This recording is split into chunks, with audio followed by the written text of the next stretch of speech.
Hi, good day sa ating mga kaiman tayo. Kay love tool natin dyan. Meron tayong re-repair na isang flat screen na maliit na TV para ito sa video, okay? Wala pang budget ng ating customer kaya ito mo nang gagamitin.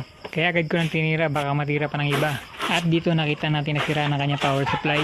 Kaya dali-dali ako nag-request sa ating customer. Sabi ko bumili na kami ng power supply ng mga cable. At naalala ko may nagpagawa sa akin ng receiver ng Xiaomi at nagpakita sa akin nating customer na naghahanap ko ng wire. Ang pinakita niya sa akin ay yung power supply ng isang Skydirect. Kaya sinuggest ko sa aking customer ng video, okay, nabili na lang namin yung power supply ng Skydirect para ilagay dun sa may power supply ng TV. Kaya dali-dali na kaming umalis para bilhin ang power supply ng Skydirect. Kung maaalala nyo ng Skydirect noon ay pinasarado sa panahon ni Duterte kung hindi ako nagkakamali. At dito nagpagasolina muna kami. Mahirap na mabubusan ng gasolina at magtulak sa kalsada. Baka sabihin ng iba nakabalos yung motor. Sa totoo lang nag-enjoy din ako pa nag-home service. Kasi kahit saan ako nakakapunta. Hindi tulad pag nasa bahay ka lang. Ayan o, happy na naman yung kaiman tayo nyo. Ramdam ko na yung pera basta ganyan. Dumaan muna kami sa hardware para bumili ng wire, tilaw. Siya nga pala, sinakyan namin ay tricycle ng kulong-kulong ng mga baboy. At dito excited na akong subukan ng flat screen TV kung sisindi ba. Medyo okay naman at wala naging problema. Madalas natatakot din ako pabili ng pyesa sa customer at lalo hindi na magagana. Dahil na binayaran namin yung power supply, hindi ko naman alam kung buo pa ba. Inayos ko na rin yung microphone na madalas umuugong.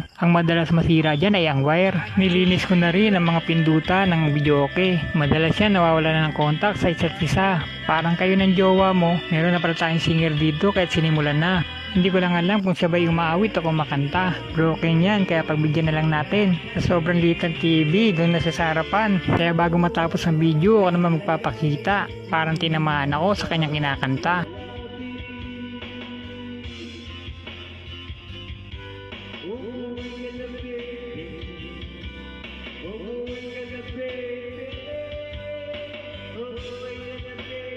O ayan, sana makabot ito sa iyo at mapanood mo. Sana magkabalikan pa kayo. Bye-bye!